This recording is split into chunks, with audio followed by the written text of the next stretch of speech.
We all do foolish things from time to time. Usually unintentionally, sometimes intentionally. You'd have a lot fewer problems if you were less foolish and more wise. Wisdom doesn't get rid of your problems, but wisdom definitely minimizes your problems. If you know how to respond wisely to situations, your problems will be dramatically reduced in your life. It's all about wisdom, knowing how to handle things and not be foolish. Now, nowhere are we more foolish than in our relationships. We foolishly treat people in ways that are really counterproductive. In fact, a lot of times we provoke people to do the very behavior we don't want. We foolishly think, this is how I'm going to get what I need out of this relationship. More fulfillment, more intimacy, more joy, more satisfaction, more stability. I need my relationships to be fulfilling, not draining.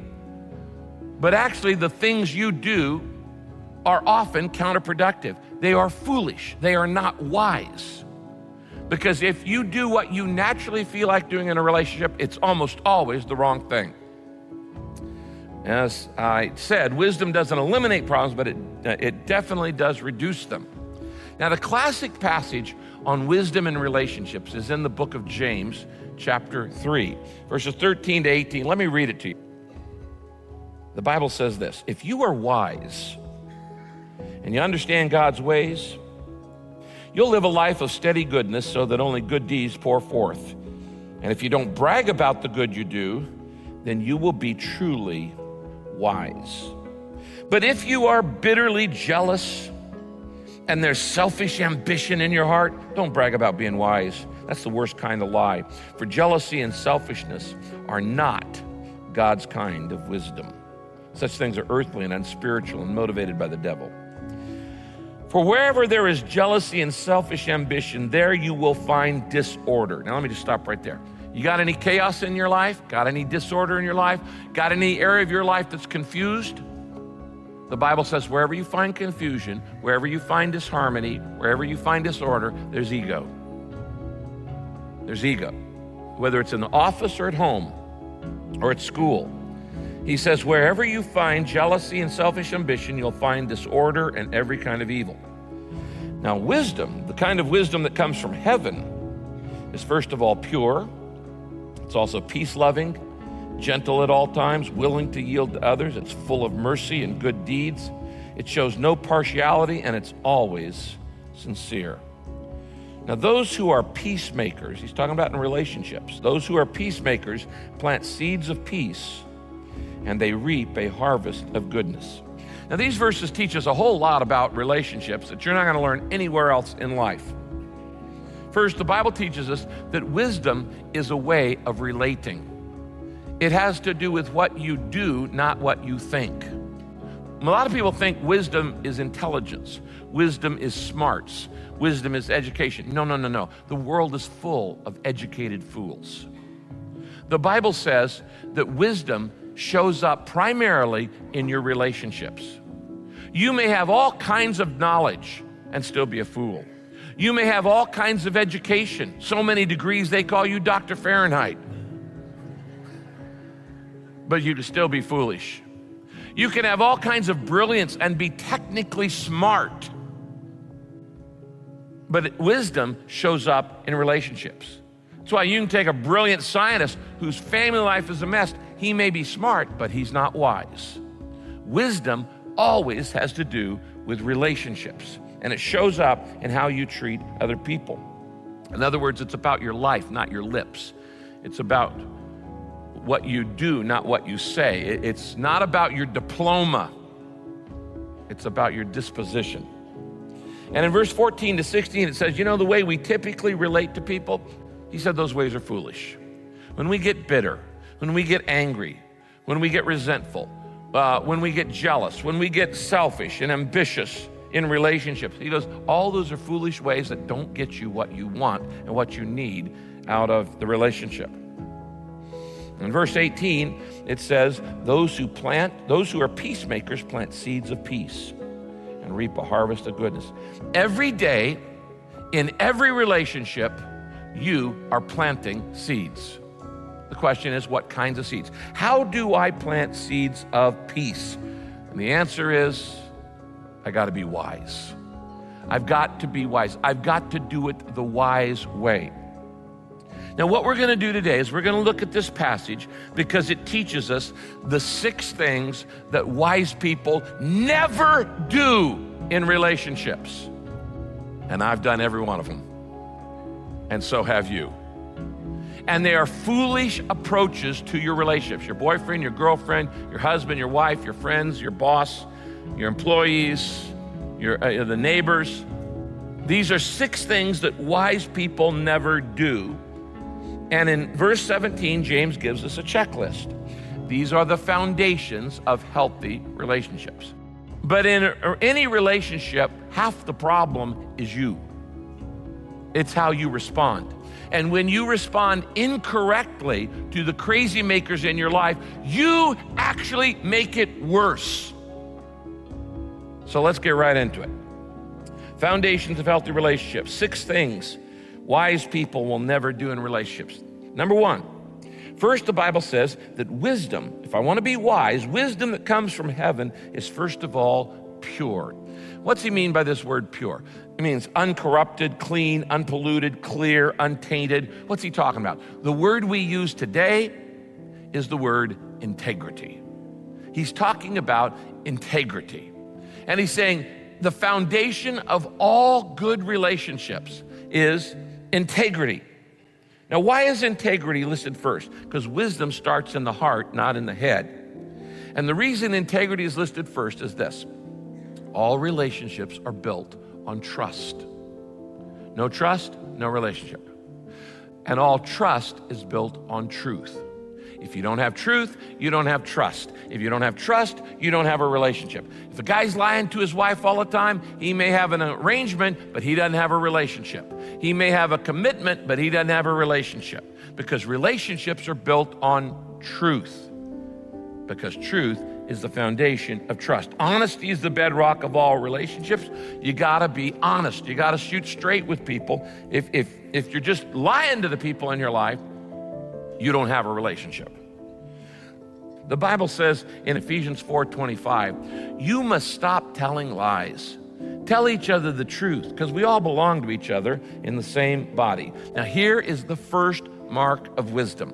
If you want your relationships to get better this summer, number 1 is this. If I want to be wise in my relationships, I won't compromise my integrity. I won't compromise my integrity. I won't violate my conscience. I won't compromise my convictions. I won't live a double life. I won't lie to you. I'll tell you the truth because trust is built on truth. No truth, no trust. No trust, no relationship. Proverbs 2 verse 7 says this, there on your outline. God grants a treasure of good sense. And by the way, that's what you need in relationships. You need a treasury of good sense. God grants a treasure of good sense to the godly. He is their shield, protecting those who walk with integrity. You need a shield in your life against the crazy makers. There are people who try to mess up your life all the time. And God says, I will be a shield in your life. You need a shield against the crazy makers. But he says, you got to walk with integrity if you're going to have my shield in your life. So first, wisdom is pure, and if I want to be wise in my relationships, I won't compromise my integrity. Number 2, wisdom is peace-loving. That's the second thing it says. In other words, wise people are peacemakers. They're not troublemakers. Wise people don't carry chip on their shoulder. Wise people are not always looking for a fight. Do you love a good fight? Then you're not wise. The Bible says wisdom is peace-loving. Fools love to fight. Just go on the internet there. It's full of them. Just look up any blog. Foolish people love to fight. They love to argue. They love to mix it up with people. Some people get into politics just because they love to fight. That's not smart. It's foolish. The Bible says wisdom is peace-loving. It's not always trying to provoke anger. I don't push your buttons, even when I know what your buttons are. And even when you've already pushed mine, I'm going to be the wiser person and I'm not going to push back. Proverbs 20, verse 3 says this: any fool can start an argument. Any fool can start arguments. The wise thing is to stay out of them. So don't be baited by internet trolls who, they'll say something off the wall and then you get stuck arguing with them online. You don't even care about these people. He says, don't get baited. Don't get baited, and don't antagonize people's anger. We all use tools, tricks of the trade, skills in relationships that are actually counterproductive. They're hurtful, they're harmful, and they don't get you what you want out of a relationship. In fact, they get you the exact opposite behavior. But when we lack wisdom, we use them anyway. Number 3, the third thing the Bible says, wisdom is gentle all the time. It's gentle all the time. It is courteous, the Bible says in the Living Bible. The NIV translates it considerate. If I'm wise, I'm always going to be considerate. Look at it up here on the screen. Philippians 4:5 says this in the Bible. Let everyone see that you are considerate in most of everything you do. Oh, it didn't say that. It says, let everybody see that you are considerate in what? All you do. I don't like that word. I looked it up in the original Greek. It means all. Wait a minute. You mean I have to be considerate when people are inconsiderate to me? Yes. I have to be considerate to clerks who are jerks? Yes. When people are rude to me, I don't get to be rude back? No, not if I'm smart. If I'm foolish, I can get back. But if I want to be wise, if I want to have wisdom, I am always, always, always considerate. I am not allowed to call you names. I am not allowed to be rude to you. I'm not allowed to slur you back. I'm not allowed to get even, because that puts me on the same level as you. I am always to be considerate. Now, this is so important. Wise people are considerate even when people are blasting away at them. Why? Because being considerate is the antidote to the 2 most common mistakes, foolish mistakes, that you make in relationships. The 2 most common mistakes that you make in relationships. And the first mistake you make is we react to what people say and ignore how people feel. We pay too much attention to their words and not enough attention to their emotions. The words don't really matter. People say stuff when they're angry they don't even mean.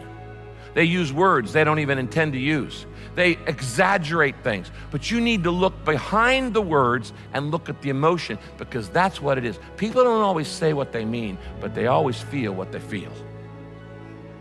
And so if you are wise in a relationship, you stop focusing on what your kids or your boyfriend or your husband or your wife or your boss says that just ticks you off, and you start looking behind and go, what's the emotion they're feeling there, and why are they feeling that emotion? That's what wise people do. You see, being considerate means simply mindful of the feelings of others. To be considerate means mindful of the feelings of others. Not the words, but the feeling. And if I'm considerate, even when you blast me, I look beyond and I go, well, now what would cause them to feel that way? And I just let the words roll right past me. And I go, what would cause them to be that uptight, that irritated, that rude? Hurt people always hurt people. Unkind people are those who need your kindness the most. They need massive doses of kindness. When people are rude and unkind, they are screaming to the world, I'm in pain. People who are not in pain are kind. People who are always in pain are unkind and rude. Hurt people hurt people. So you look beyond the words and you look at the feelings. Romans 15:2 says this, here on the screen, we must be considerate. It means mindful of the feelings of others, of the doubts, everybody's got doubts, and the fears, everybody's got fears of others. Let's please the other person, not ourselves, in doing what's good for him and build him up. We react to what people say and ignore what they're feeling. Big mistake. The other mistake we do is we invalidate any feelings that we don't feel ourselves. I don't feel it, so you shouldn't. If I don't feel what you feel, then your feeling is dumb, It's irrational, it's illogical, it makes no sense, and you shouldn't feel it. And we just dismiss it because we don't feel it, then you shouldn't feel it. That's foolish. That is not wise. You ever played this game? It's cold in here. No, it's not. Yes, it's cold in here. No, it's not. I'm cold. No, you're not. Actually, it's quite warm. In fact, I'm burning up in here. No, you're not. And you start arguing over, all kinds of stuff. It's just a feeling. It's not a fact. It's just a feeling. You can argue over facts. This is a feeling. Can somebody be cold and somebody else be warm at the same time? Yes. Yes. So why are you arguing about it? Whoever invented the dual control electric blanket should be given the Nobel Peace Prize. It saved millions of marriages. When we invalidate other people's feelings because we don't feel it, we minimize that person. Guys, if your girlfriend or your wife says to you, I feel ugly, you don't dismiss it. You're not ugly. That doesn't help at all. What you need to do is say, why would you feel that? What would make you say that?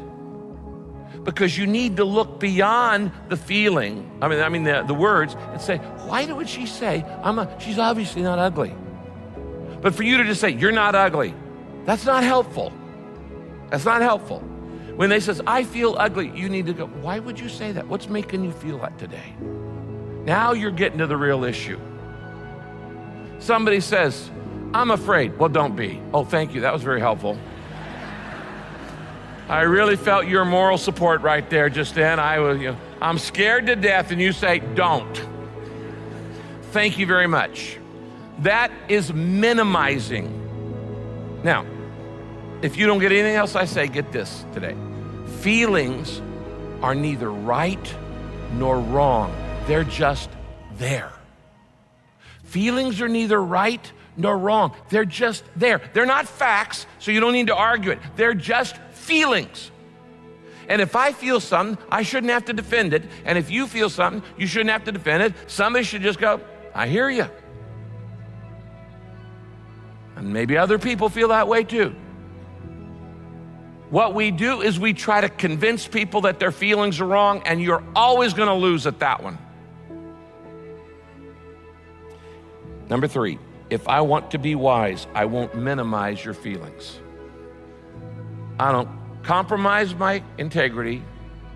I don't antagonize your anger, push your hot buttons, and I don't minimize your feelings. Wisdom acknowledges your feelings and doesn't diminish them. You see, the typical reaction when we don't feel what other people feel, we do 2 things. Number 1, we belittle them. If you had a brain, you would know that's just not true. And you wouldn't feel that way. We belittle. That doesn't help. And the other thing, this is worse, is we play psychologist. Now, the reason you feel this way is because your father, okay. All right. You are not a psychologist, and you are condescending when you try to tell people why they feel the way they feel. You don't even know why you feel the way you feel. You can't figure out your own motives half the time. Why would you think you could figure out somebody else's? The moment you start judging somebody else's motives, you're playing God, and you're wrong. That's a battle you're going to lose. Don't play psychologist. Proverbs 15:4 says this in the Bible: kind words bring life, but cruel words crush your spirit. You ever come home from a day at work and play the game, my day was worse than your day? Well, I had this problem, and your husband or your wife or your roommate tells you all the bad things. And instead of you sympathizing, empathizing, and being considerate, you say, you think you had problems. No, those are minor. Let me tell you what a real problem is. And you start telling your problem. Is that actually helping the relationship? No, it's foolish. It's not wise. The Bible says wisdom is gentle, wisdom is considerate. Is it possible you both had a tough day? Yes. Is it possible that you could be considerate of their tough day? without having to top it? Yes. What am I saying? I'm saying if you want to be wise, if you want to stop making the same stupid relational mistakes over and over and over, you need to stop minimizing other people's feelings. You need to let your girlfriend, your boyfriend, your spouse, your parents, your children, whoever, you need to let them feel what they feel without minimizing it. You need to let them feel tired when they're tired and not try to talk them out of it. You need to let them feel depressed when they're depressed and not try to talk them out of it. You need to let them feel angry or alone or scared when they feel that way. Friends offer kind words, not remedies. The other day, Kay was being interviewed and they asked her, said, do you wake up grumpy in the morning? She said, no, I usually let him sleep. She's considerate. She's considerate. She lets me sleep in. Some days I don't believe in God before 11 a.m. Number 4, wisdom is willing to yield to others. Pastor Tom is going to come and teach us on this 4th mark of wisdom. It's open to reason. It allows discussion. This Greek word, eupathos, it's the only time in the whole Bible this word is used. And it's a great word for wisdom in relationships. It means you're not stubborn. You're not defensive. Now, how do you know that? How do you know if you have this kind of quality in your life? One of the main ways you know is how you listen. That's one of the main ways that you see this willingness to yield to others. The wiser you are, the better a listener you will be. And the more foolish you are, the less you will listen to others. I've got to admit, I do a very unwise thing all the time in relationships. It's totally unwise. I tend to finish people's sentences for them. Anybody else do this?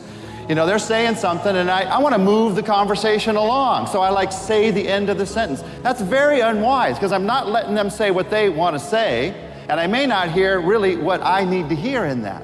So if you're wise, you realize it's foolish to cut people off. It's foolish to not let people have their say. It's foolish to jump to conclusions. So instead of that, you want to be open to reason. You want to be willing to listen. You want to be willing to learn. Now, if I asked you, are you a reasonable person? I think most of us would say, yes, I'm reasonable. Let me ask you, how do you know you're reasonable? Because think about this. If you were unreasonable, you wouldn't know you were unreasonable because you were unreasonable. So how do you know if you're really a reasonable person? One of the ways that you know is, do you listen to others? Let me tell you one of the main ways you know if you're a reasonable person. Can people you disagree with reason with you? If you have people in your life, you disagree with them, but they can reason with you. You can talk through it. That's one of the ways that you know that you're a reasonable person. But a lot of us, we have this attitude, don't confuse me with the facts. My mind is made up. When I want your opinion, I'll give it to you. We have this kind of an attitude. And so because of that, we're not wise in relationships. And because of that, we all struggle with this. We have this oversensitivity when it comes to talking to other people with other people's suggestions. Because it's tough, let's just admit it. It is tough to hear the suggestions of other people. You have to put yourself out there. Like that new pastor who said to his church, first sermon he was preaching, he said, you know, I really want your honest suggestions afterwards. So after the message, he was talking to one of the men in the church and he said, okay, give me your honest suggestions. And the guy said, well, honestly, Pastor, that sermon stunk. And the guy looked at him and said, he was trying to be reasonable. He said, well, okay, what exactly stunk about it? He really wanted to hear. And he said, well, there were 3 things that stunk about it. First, you read it. Second, you read it poorly. And third, it wasn't worth reading in the first place. Now, the next guy that came to talk to the pastor was trying to encourage him and said, don't worry about old Jim. He just repeats what everybody else says. So don't worry about that at all. The tough thing about listening to other people and hearing their suggestions is you got to put yourself out there. And it can hurt sometimes. But if you're going to be wise, in fact, write this in with me. If I want to be wise, I won't criticize your suggestions. I won't criticize your suggestions. A wise person can learn from anybody. Listen, even a broken clock is right twice a day. So people in your life they're going to be right. And let me tell you something God does in my life, and He's going to do in your life to totally humble you when it comes to listening to other people's suggestions. There are going to be people in your life, the most irritating people in your life, the you drive me crazy kind of people we're talking about. Sometimes they're going to have a good suggestion. That person in your family, that they're wrong about everything else, they're going to be right about something. That person at your office, that person at your school, it's the worst thing in the world when the very person that's driving you crazy has a good suggestion for your life.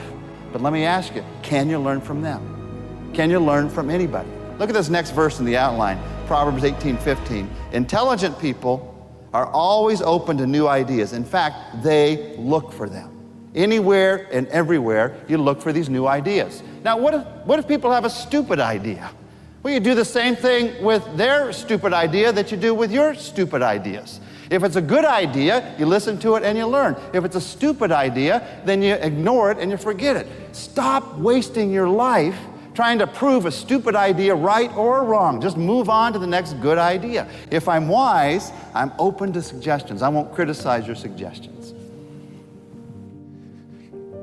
You know, I have spent much of my life hanging out with people I totally disagree with, so I could share the love of Jesus with them and help them come to know Christ, which means I've heard a lot of stupid ideas.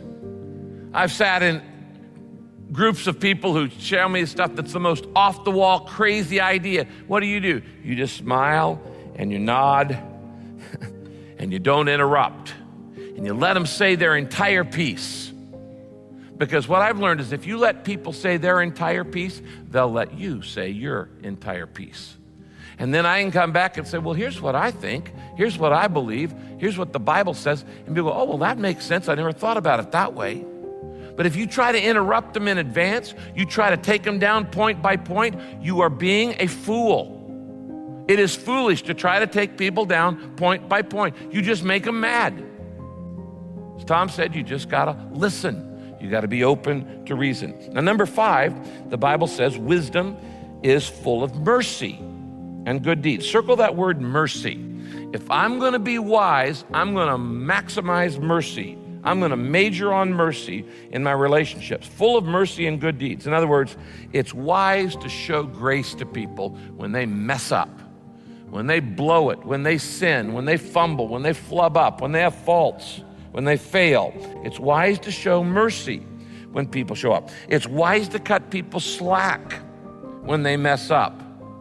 Let's just take it this way. Who is the wisest person in the universe? God. Who is the most merciful person in the universe? God. You think there's any little connection there? Yes. Fools are judgmental. Wise people are merciful. Anytime I start judging you, I'm being foolish. Anytime I'm being merciful, I'm being like God. And that's wise. It's wise to give people the benefit of the doubt. It's wise to show grace, to show mercy, to be forgiving, to cut people some slack. God cuts me slack all the time, so I better cut it to somebody else. Everything you have in life is a sheer gift from God. Your next breath is because of the mercy of God. You wouldn't be alive if it weren't for the mercy of God. If it weren't for the grace of God, you wouldn't see, hear, touch, smell. You wouldn't exist.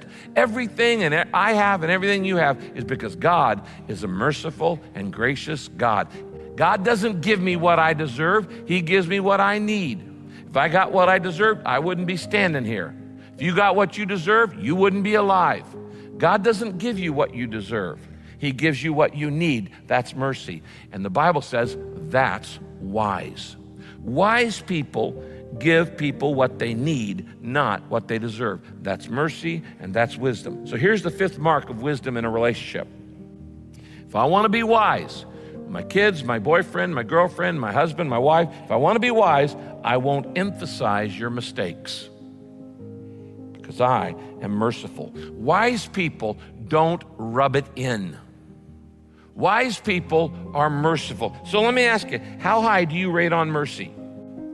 Do you jump on every fault or blunder? Great move, klutzo. You're always picking at people, always pointing out their errors and mistakes. Do you continually bring up the past? And every little sin that your husband or your wife or your girlfriend or whoever has done, you file it back so you can pull it out when you need to get a little leverage. Heard about a high school kid recently came home from school with a bad report card, and his dad blew a gasket. And next day he went back to school, and his friend at school said, "What did your dad think?" He said, "Oh, my dad got historical." He said, "Don't you mean hysterical?" He said, "No, historical. He told me everything I've ever done wrong." Do you do that? You let it all pile up, you let it all dam up, and then when somebody hits you at the wrong spot, you just you let it all out? That is foolish, because wisdom is full of mercy. It's full of good deeds. The Bible says in Proverbs 17:9, love forgets mistakes. Nagging about them parts the best of friends. Now think of the person who's closest to you in your life. Right now, okay. Think of the person who's closest to you in your life. And even though you love them, there's some things they do that just flat out bug you. I mean, it really bugs you. You know those things that really get you going? Let it go. Let it go. It is foolish to hold on to it. Let it go. There's so many things to love about him. Let it go. You're not God. Number 6. The Bible says that wisdom is impartial and always sincere. Now this is interesting. These two words in the Greek, in the original Greek in the Bible, are the words adikritos and anipokritos. They're very similar words. Impartial and sincere. Adikritos, anipokritos. Let me explain it this way. The Greeks invented theater, comedies, tragedies. All Plato, Socrates, Sophocles, all these guys wrote very famous plays. And in Greek plays, one guy would often be an actor and would play many parts. He'd come out wearing a mask and he'd say his part. Then he'd go back behind the stage, he'd get another mask, he'd come back out and he'd play somebody else's part. Then he'd go back behind the stage and he'd get another mask and he'd come back out. He's playing many roles and wearing many masks, and the word in Greek for that person, he was called a hypokritos. We get the word hypocrite from it. It means he wears a mask. He's always acting a different role. Hypokritos, always playing a role, always wearing a mask. These words are the exact opposite. Adikritos, anipokritos, it means impartial and sincere. It means you're genuine, you're without hypocrisy, you're the real deal. The word we would use today is the word authentic. Authentic. Now, here's the 6th key. If I want to be wise in my relationships, I won't disguise my intentions. I won't wear a mask. I won't fake it. I won't pretend. I won't try to be somebody that I'm not. I won't lie to you. I won't cheat you. I won't trick you. I won't fake you out. I won't take advantage of you. I won't deliberately mislead you. The point is this: fools are fakes. Wise people are authentic. They're the real deal. They aren't phonies. They're genuine. They're authentic. They're warts and all. What you see is what you get. Now, there are 2 places today where people fake it more than anywhere else, where people are phony. They don't show their true selves more than anywhere else. 2 places: online and on dates. They don't show their true selves. They're always trying to make themselves look better than they really are, online and on dates. Psalm 12, verse 2, look up here on it. The Bible says, Proverbs 10:18, the lips of a liar conceal hostility, and whoever spreads accusations is a fool. Let me read you Psalm 12:2. Everyone lies to his neighbor, their flattering lips speak with deception. Dating actually sets up relationships to be phony, because dating in itself is an artificial relationship. You look your best, you act your best, you talk your best, you dress your best, shoot, you smell your best on a date. It's not the real you. No, you're just super cool, and you're not really real. Now let's review. How wise are you in your relationships? Do you ever compromise your integrity? That's not wise. Do you antagonize other people's anger and push their buttons intentionally just to get even? Dumb, not wise. Do you minimize feelings? You shouldn't feel that way. Do you criticize suggestions? That's a dumb idea. Do you disguise your attention? Friends, as your pastor who loves you, if you don't wise up, if you don't learn some godly wisdom, you're going to go through your entire life making the same relational mistakes over and over and over and over, and you're not going to get what you want out of that relationship. An intimate, satisfying, soul-satisfying relationship, the kind that God intended for you to have. How do I get the wisdom to stop making foolish mistakes in relationships? Well, there's only two places you get wisdom. You don't get it from college. You don't get it from online blogs. You don't get it from TV shows.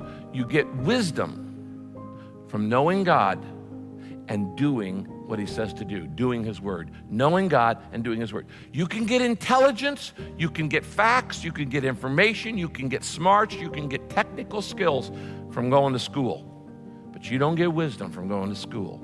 You get wisdom from knowing God and doing what he says to do, because he is the source of all wisdom.